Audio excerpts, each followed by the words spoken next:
नमस्कार, आप देख रहे हैं न्यूज़ वॉच इंडिया और मैं हूं आपके साथ विजय चौधरी।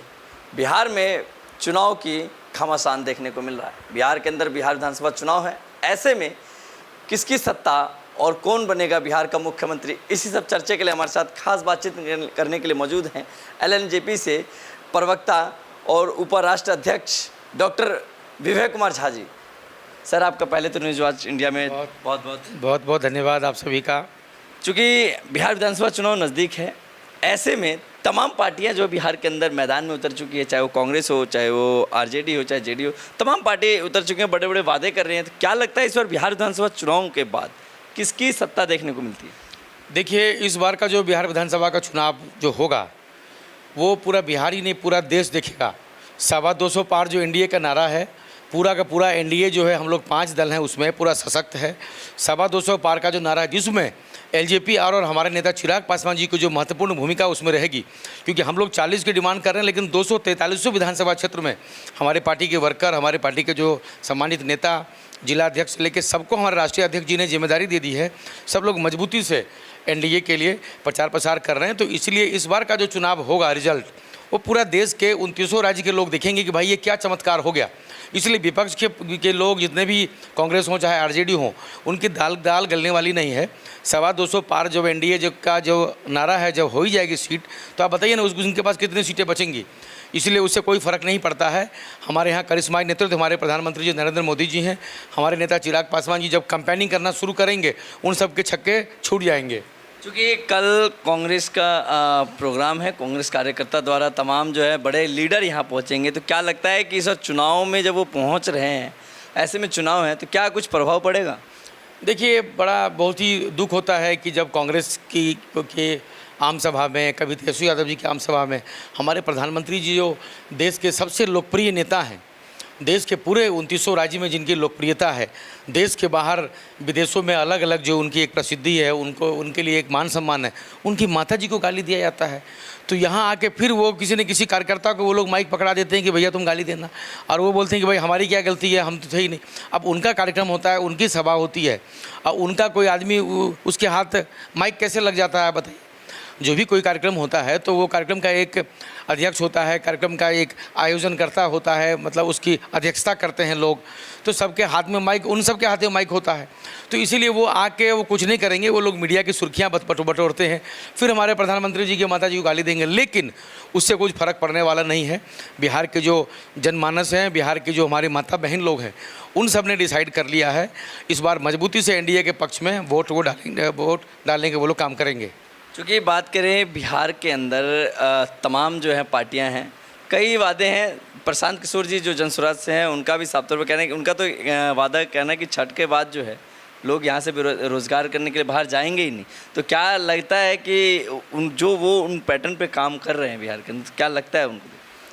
देखिए, निश्चित रूप से उनका जिस तरीके से उनकी स्ट्रेटेजी है, जिस तरीके से वो बिहार को बदलना चाहते हैं, वो काबिल तारीफ़ है। हमारे नेता आदरणीय चिराग पासवान जी भी उस चीज़ की सराहना कर चुके हैं। लेकिन देखिए, यहाँ पर ये कास्ट पॉलिटिक्स है। इस बिहार को किसी की नज़र लग गई है। यहाँ नेताओं ने, लालू यादव जी ने लगातार 19 से 2005 तक और अभी तक ये राज्य जो है जातिवाद से, कास्ट से उभरा नहीं है। यहाँ पर छूटते ही कोई बगल में बैठता है, लोगों के जहन में आता है कि ये किस जात का बैठा हुआ है। हम लोग अलग अलग दिल्ली विश्वविद्यालय में पढ़े, अलग अलग कॉर्पोरेट में रहे, देश के अलग अलग राज्यों में घूमते हैं, तो दिमाग में ये जहन में आता है कि ये किस राज्य के रहने वाले हैं। एक उनके राज्य, उनके प्रदेश की बात, मतलब हम लोग उनसे पूछते हैं आप कहाँ के रहने वाले हैं भैया। यहाँ पर क्या है, तो इसलिए प्रशांत किशोर जी जिस तरीके से प्लानिंग कर रहे हैं, जिस तरीके से रिवर्स माइग्रेशन की बात वो भी कर रहे हैं, हम भी कर रहे हैं, लेकिन यहाँ पर कास्ट कॉम्बिनेशन है। इनको या तो यहाँ दो मुख्य धारा है, एक तो महागठबंधन और एक हमारा एनडीए।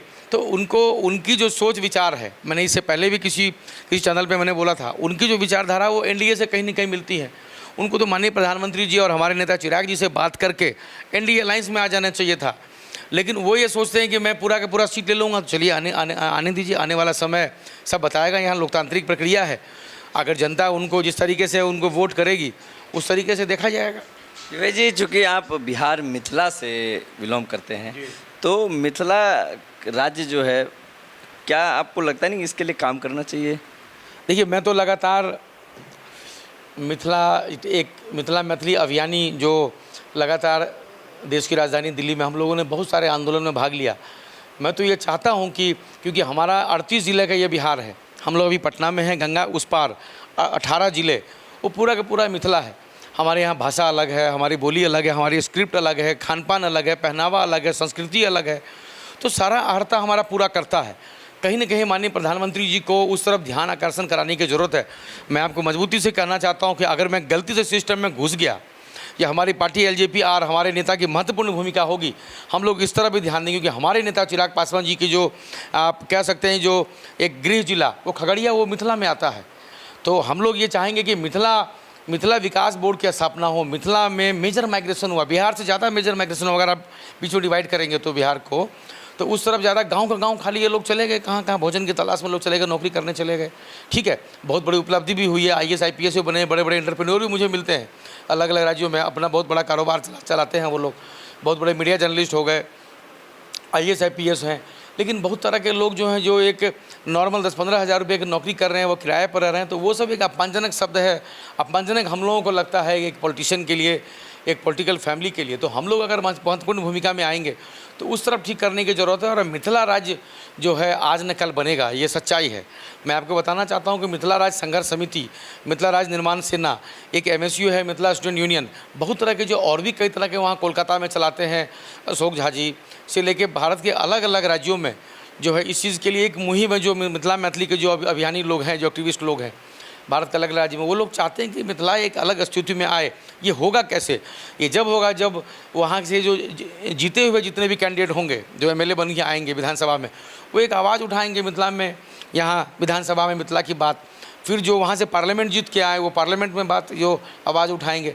तो आने वाले समय में अगर हम लोग महत्वपूर्ण भूमिका में होंगे तो उसकी तरफ ध्यान आकर्षण जो है मैं मजबूती से करूँगा। विवेक जी, एक सवाल है आपसे। चूँकि बिहार के लोगों ने लालू जी का राज भी देखा, नीतीश जी का भी देखा, उनसे पहले भी राज देखा। शिक्षा और रोज़गार की जो है बिहार के अंदर समस्या बहुत ज़्यादा है। तमाम नेता आते हैं जाते हैं, जनता से हमने कई बार अभी बात की तो उनका कहना है कि नेता आते हैं जाते पर वादा कर जाते हैं लेकिन उसको पूर्ण नहीं करते। तो क्या लगता है इस बार चुनाव, विधानसभा, बिहार विधानसभा चुनाव के बाद क्या कुछ रोज़गार पे क्या काम किया जाएगा? देखिए, लगातार जिस तरीके से सुशासन बाबू की सरकार थी यहाँ 4 टर्म से, तो लॉ एंड ऑर्डर, इंफ्रास्ट्रक्चर उन्होंने जिस तरीके से ठीक किया वो काबिल तारीफ़ है। आप देखते हैं कि बिहार में जिस तरीके से बदमाशी, गुंडागर्दी एक पराकाष्ठा पर पहुंच गई थी यहाँ पर, उसको माननीय नीतीश कुमार जी ने जिस तरीके से ठीक किया। लेकिन अब जो अगला कार्यकाल NDA का होगा, सब लोग एक कर्तव्यनिष्ठ और एक दृढ़ संकल्पित हैं कि उसको अगले जो कार्यकाल होगा NDA का, उसमें रिवर्स माइग्रेशन कैसे हो, एक सम्मानजनक रूप से लोगों को अपने गृह जिले में, अपने गृह जो प्रदेश में कैसे वापसी हो, उसके लिए सरकार काम करेगी।